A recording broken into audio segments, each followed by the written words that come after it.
les belles dames, j'espère que vous allez très bien. Napenaza bien par la grâce de Dieu. Wana Nzambe apesi biso encore souffle de vie. Tomoni encore journée mususu, journée différent. Wana nalamuki na tongo. Ah, ata bana baza na classe te. Bandeko na ngai, nga nakokisa 10h na mbeto te. Nakokisa 9h na mbeto te. Donc là, c'est 8h30 comme ça. Déjà bana balamuki. Bango baliaka na ntongo kaka lokwa nde bakenda classe nde baliaka badejeuner so baokende classe nde bao baliaka na ntongo. Mais avant ke nasalela bango breakfast nasokolela basani na pokwa avant ke nalala ela naye kolongola basani wana nyonso napangusi plateau na ngai natiela ya basani nazwa yango na temu. Plateau ya basani eza vraiment vraiment bien que j'aime aussi nde bataya yango nde basala yango na temu j'aime bien. E na bandi liboso na quaker ya mwana nchuka ya Sofia tosalela kelisia quaker comme bomoni nasalelaka ye mingi quaker na ntongo aya mo mpe nasalelaka ye cerelac aya mo mpe nasalelaka ye witabix nasangisaka kaka ye namelangeaka donc voilà. Ela nasaleli ye quaker nakoti na micro nasala yango mpona 2 minutes 30 comme ça e natiki yango vraiment ebela. Après kosalela kelisia quaker na ye après quelques minutes nakolongola yango namoni ke ebeli nabakisi yango miliki e na tourne yango parce que ebimaka tellement kekangami makasi j'aime pas nakobakisa yango miliki e na tourne yango après naki kotia yango na fenêtre pour ke eleka mopepe. Après wana nazosala sikoyo miliki ya bayaya naosalela bango breakfast natuni banso bakomela nini baye bakomela miliki e bakolia croissant. Ere moko bayaya baliaka croissant ere moko baliaka brillage ere moko baliaka lipa chocolat. Donc lelo basengi ke balia croissant ya chocolat mosusu abi ke non alingi chocolat te yoka bacommande wana bango na salon nga sikoyo na cuisine wana nazobongisela bango aussi déjeuner na bango basengi ke balia de croissant kwa bomoni donc oyo ya chocolat ya kiawa oyo ya sans chocolat ya Kilian.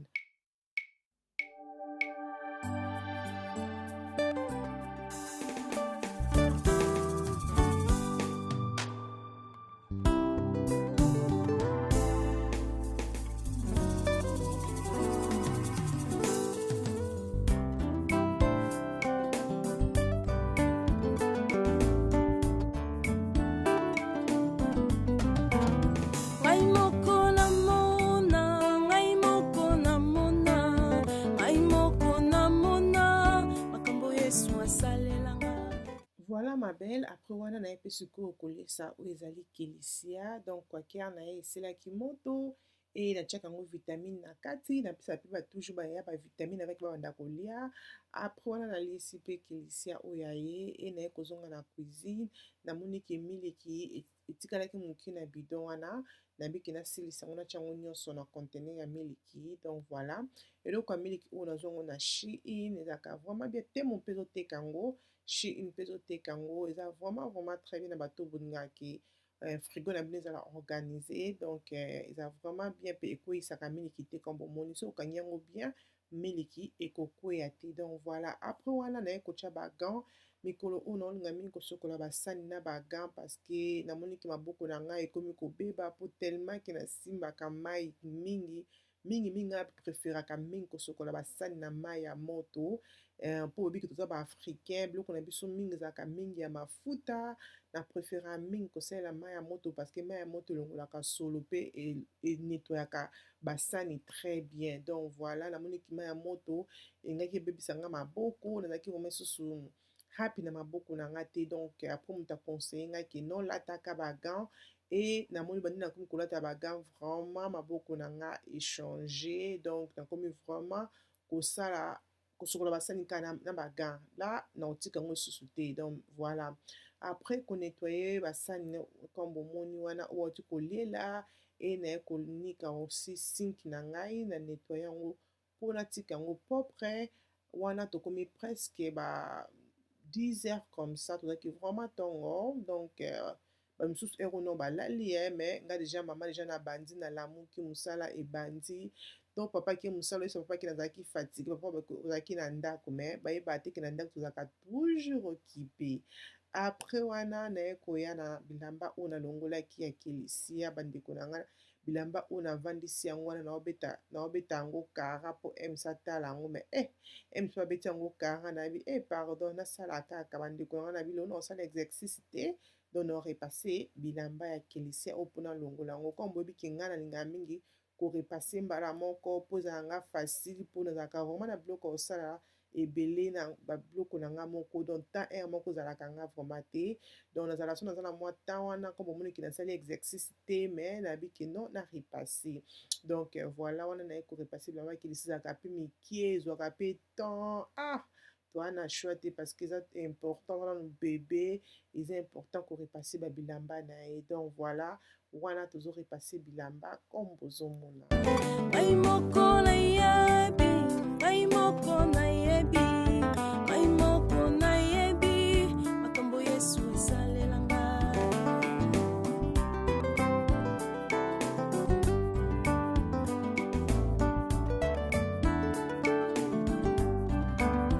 Ngai moko namona, ngai moko namona, ngai moko namona, makambo Yesu asalela ngai.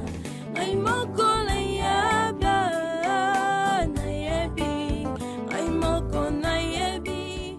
donc voilà ma belle wana ezwaki nga presque 1h30 nasilisi korepasse bilamba ya kelisia donc après on a bien qu'est-ce qu'on kokota na salle de bain avant qu'il tokota cuisine. Enfin, bah, les belles dames, là, tout comme 13h02, donc enfin, na vandi, et comme heure nanga ya kolia,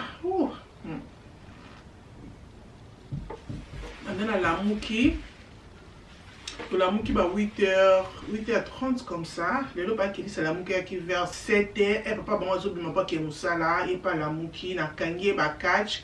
Si tu comme il ba 8h30 to bimi na chambre wana kelisi alali kiliana kia bakili banda ba osakana bobi kelelo mo ebimi des jours tozaki na mo ba couleur à grès mais lelo vraiment mo ebimi et comme ce que air na ngana lia après na kota cuisine donc na personne lo na salle exercice te parce que na zaki vraiment occupé na salle exercice lelo to na salle exercice lobby ou avocat au kitoko avocat kitoko donc on a bien lié à avocat na lipa boyebi que avocat azaka vraiment na beaucoup de vitamines a beaucoup de protéines donc avocat a beaucoup de protéines nga linga mingi baguette na avocat na tia déjà baguette na nga na tia beurre na tia beurre na baguette et na tia avocat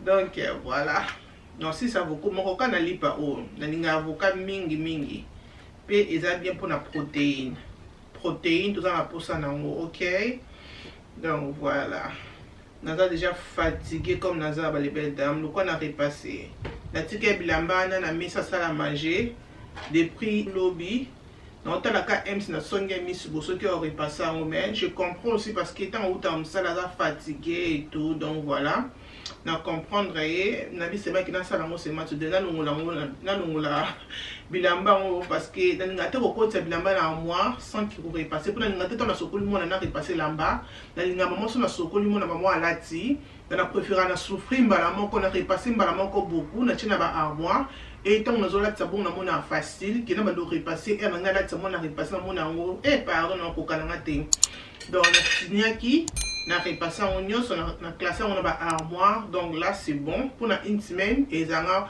une semaine pour na tina sokola encore next week ils ont quelques jours 4-5 jours c'est bon déjà et nous va de belle dans le ba mingi wana to déjeuner après to kota na cuisine ok.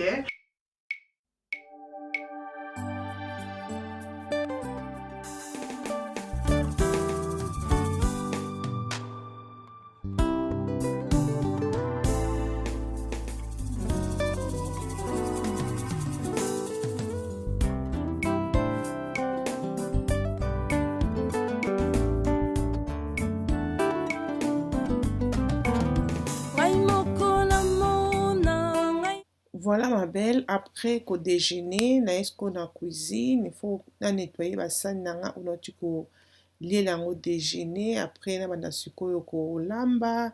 Donc on a commis vers 12h si je me trompe pas. Donc voilà, on a pima ki mukie, on a déjeuner. napemi mokie nasali mwa telefone ndambu après wana sikoyo naye kokota na cuisine. Lelo na cuisine tozolamba oyo ezali pondu nyonso ezali pondu moko vraiment différent, eza pondu oyo batia tomate. Donc soki omeka na pondu batia tomate te, eza première fois nakolobaki meka ma belle, meka otika commentaire na se. Donc landa video komona pondu oyo ndenge ezali vraiment simple mais eza vraiment kitoko makasi, surtout na loso rien à dire.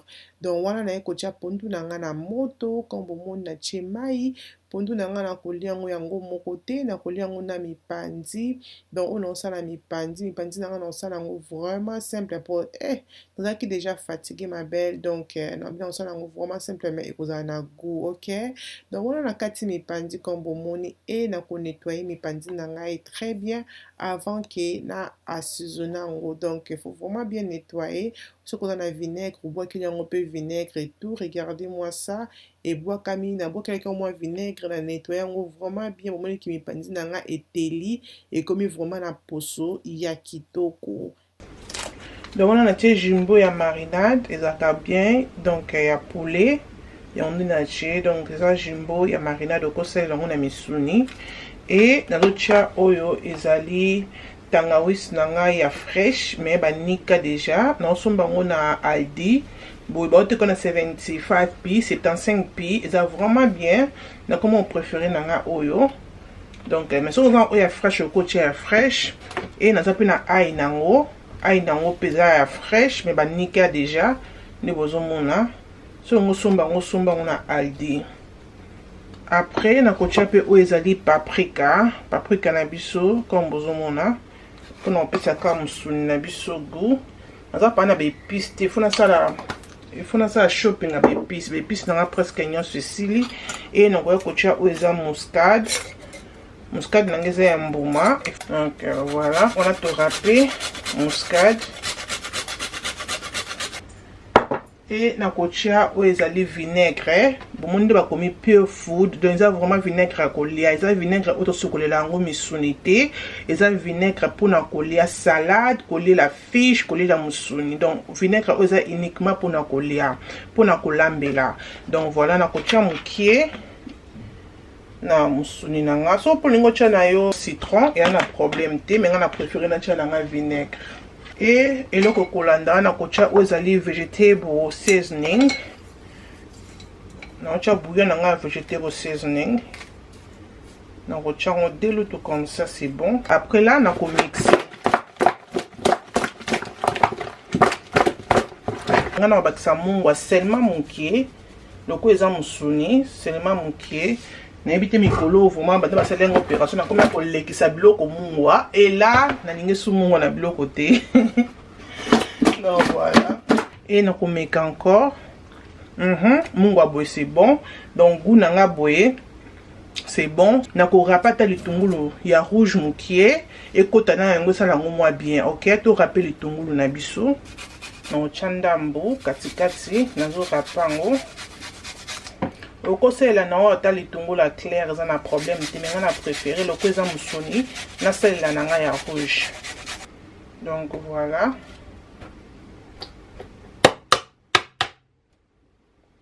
Après là comme mon litungulu nanga c'est seulement comme ça. Après donc on mélanger encore.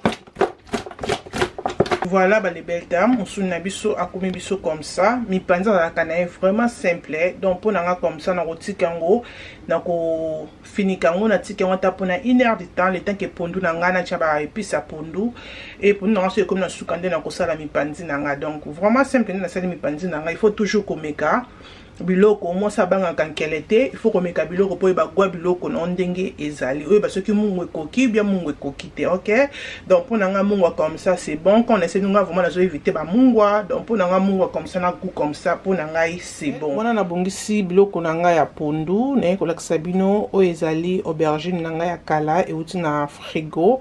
Donc na konika ngo et naza na aubergine nanga oya fresh na kokata et naza na courgette nanga comme bozomona courgette nanga penda ndambu na kokata ndambu na konika e naza na matungulu na ngai comme bozomona e awa naza na ai e tozali na tangawizi na biso na matungulu ya mike mike oyo nyonso na konika e naza na pilipili na ngai oyo na konika te na kotiango mobimba e nazali na oyo ezali ba tomate na ngai ya fraîche mibale comme ça londo kotia pondu na biso tomate oui tonika na tomate na biso ya fraîche oyo et ici tozali na oyo ezali poivron, je pense c'est poivron.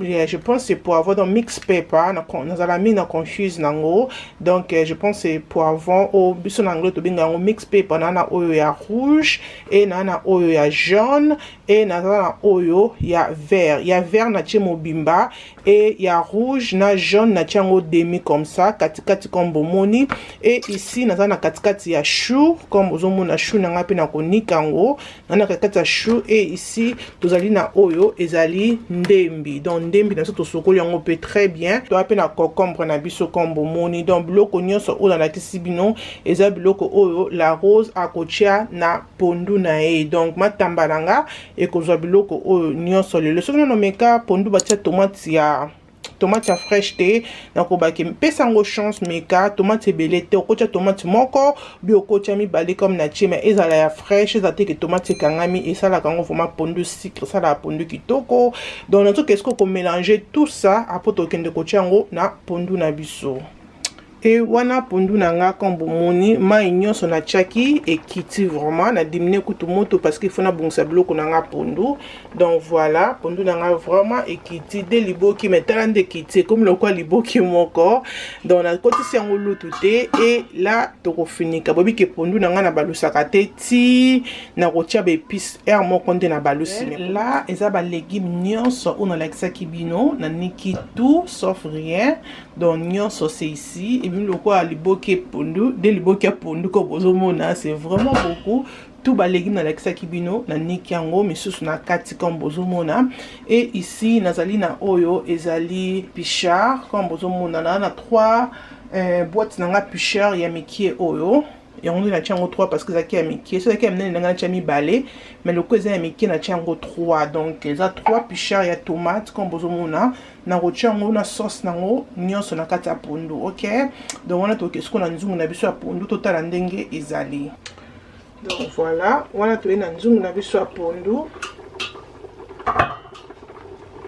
mai vraiment ekiti comme bomoni et on en sala nango comme ça on a ekiti ça ba pondu donc voilà pondu na biso ebimi comme ça mais vraiment to cheki ekiti na pondu là na obakisa moto comme na beki na kiti moto pona na manda obongisa ba légumes nango et na kozwa légumes nanga nyonso on a la kisibino nazo tiango na nzungu mbala moko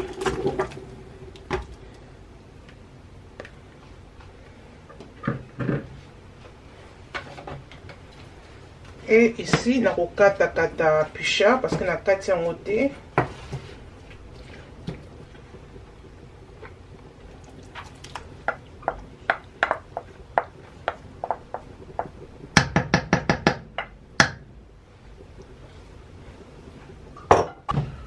donc voilà après kotia ba légumes nanga pondu na koya ko bakisa mai parce qu'il faut vraiment pondu na biso etoka pondu na biso ça fait déjà 1 heure du temps que ça qui na moto là to kotika mo etoka sous pendant aussi 1 heure du temps donc il faut vraiment etoka biloko na biso o to che il faut elemba pe mai il faut ekita donc voilà là na bakisi mai et na kotia ba bouillon na pondu non c'est la onga pondu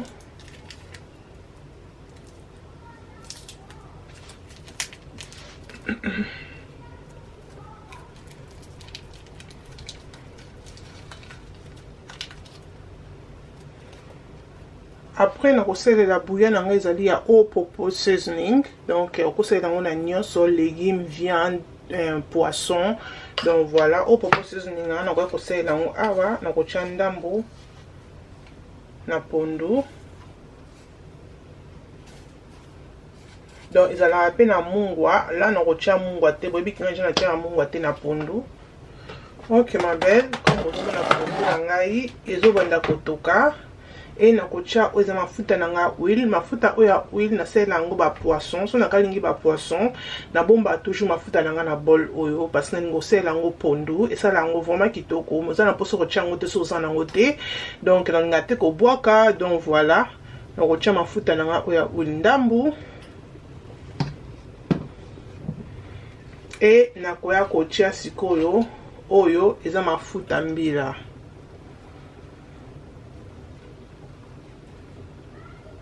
mafuta na mbila oyo na somba kango na Morrison donc c'est comme ça na bato ba yebi yango te so vanda na UK ba teka yango na Morrison 2 livres je pense que te commis ezaki 2 livres mais je pense que commis 2 livres 50 c'est quoi bloqué mati yango peut commis 2 livres 50 ezalaka vraiment très bien. Et on a finika pondu nanga ba belle dame pondu oh comme dans le il faut vraiment etoka là to finika pondu na biso to ko bossa nango pour quelques minutes parce qu'il faut pondu na biso etoka po to ko ta nango air moko et le comme tous na ko tia na pondu nanga ezate donc donc on je to tia na pondu na biso et le comme tous ko bakisa ezate pour na siko.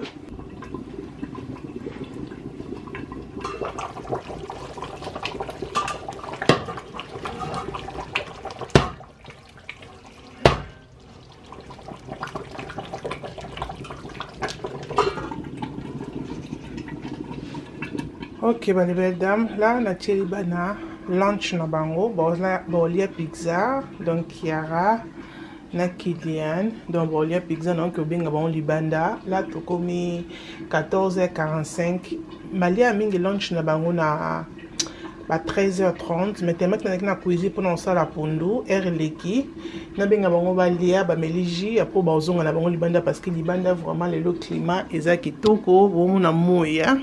Donc les mets a vraiment bien. À tout à l'heure.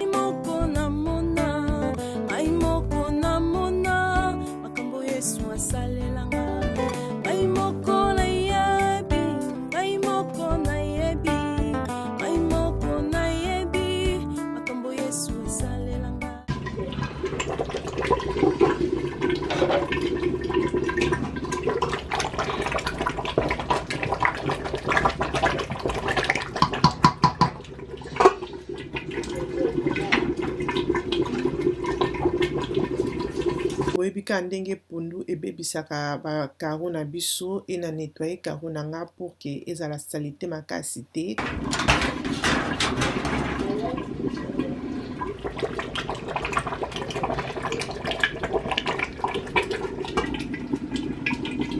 Vrai pondu ebebisaka réchaud yango na tshelo kunanga oya Shein pone protéger nga ke karo nanga ekoma salité mingi te ezalanga facile na ko nettoyer. Donc voilà, pondu na biso ma ekomi kokita mais faut vraiment ma ekita mafuta e mata. Ok ma belle, après wana na tchaki mipanzi nanga na gris nanga donc voilà pour na beki mipanzi nanga koza ya kotumba na zotumba ona gris na moya bosu za moi jardin no sali na makala et ça nango pe bien makasi mipanzi na makala za la kitoko makasi mais nga za makala te donc on sala ka moi gris nanga oyo et na tumbi yango kombo moni apona ozongi na kotala pondu bomoni pande nzonga pondu bomoni ki mafuta emati pondu na biso mai ekiti c'est comme ça que na lingi tout bomona ki pondu so toka malembe parce que na tchango na moto aselo kwa ke mai déjà ekiti wana apsote ke pondu na eza na moto ebele sunte ko zika donc kitse mo moto tati na 4 etika pondu na siko esanga na pondu obotala ka ndeza emona na ke erate te ba les belles dames.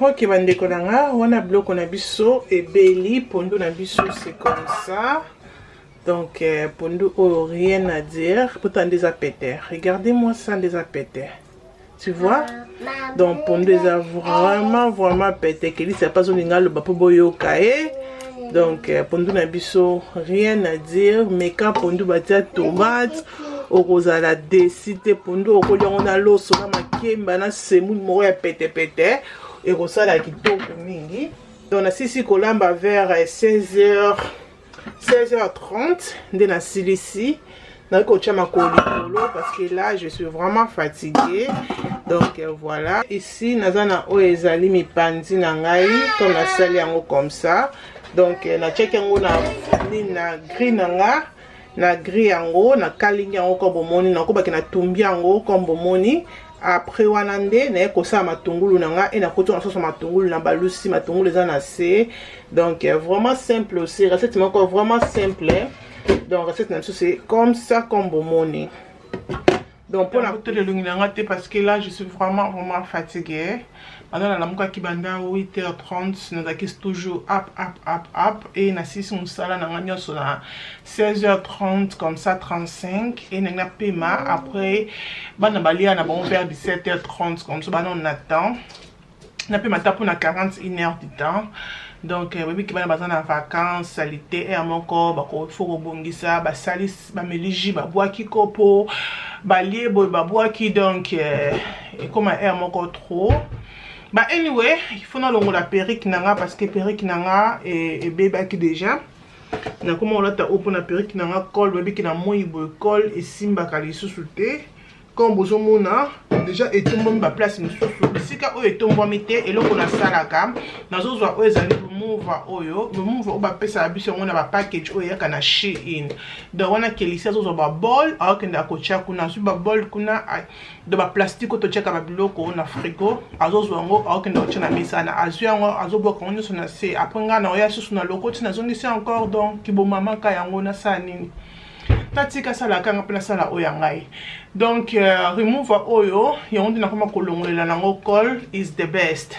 Et kataka col te keli sekini stop. Et kataka col te donc I'm just tired.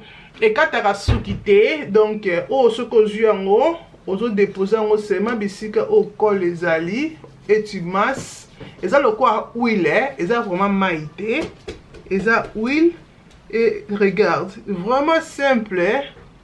Au déposer un biscuit au col les a après au masser comme dans le biquet et ça huile. Et ça maïté. Oh, pinza suki et kokata na ote, peri qui nous tombe na facilité nyonso.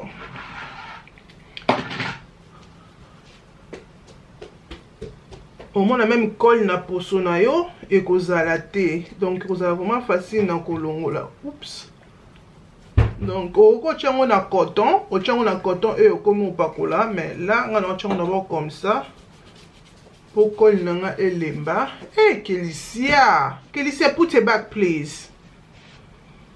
Tango ba yebisi banda osala musala awo comme lokwa ki oba lingi to batinda ko too much. Comme bozo mona ba les belles dames bo monde ezo tombwama ou na tche too much oh. Botala vraiment regarde na sali musala makasité hein. Et regarde, col nanga elongwe, regardez ça. Vraiment facile. Ba bloko yo, ba move oyo na ba col nango na ba tank spray to bisa na Shein ofele so sombi perruque. Talande col nyonso elongwe nga vraiment na facilité perruque tombwami et katinga sukite donc vraiment facile. Oh vraiment j'aime bien. Voilà ba les belles dames, wana na longo li perruque nanga na kosokola mutu nanga lelote na kosokola ngo lobby. Parce que le lot vraiment na déjà fatigué. Na rola takaka o na mutu. Em so ya kutanga kana o bo tu nanga o comme boulangerie, au boulangère, au boulangeries. Mais tout le bango ni na France no ba ki oui na comme boulangeries. Wana e comme air nanga sikoyo ya ko pema ya ko chama ko likolo ero na linga kalisusu bitinda te parce que je na sali nyonso. OK? Wana e comme air olia. Comme vous voyez poche nanga to sema côté to lire ensemble là c'est le bloc nanga pondu nanga oko bozomona vraiment soft vraiment kitoko awa nazana o ezali bitoyo makayeb na bitoyo et uté Congo ba pesa pas grande sœur et naza o na bloc na lambaki na bloc na lambaki mipanzi ko meka ma belle moto. This pondu is nice. Now of course I don't take a thing na lambi but it's nice. Pondu oil is nice. Is that pinda pete? C'est chaud. La foulité. La foulée.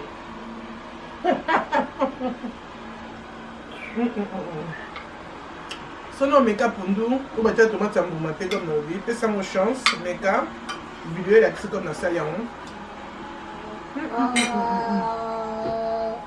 Vous êtes tellement pété. Tellement pété.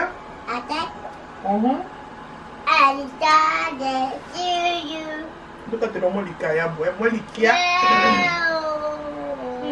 Lokwa bitoyo. Bitoyo na sala mo betele bitoyo ya lobia.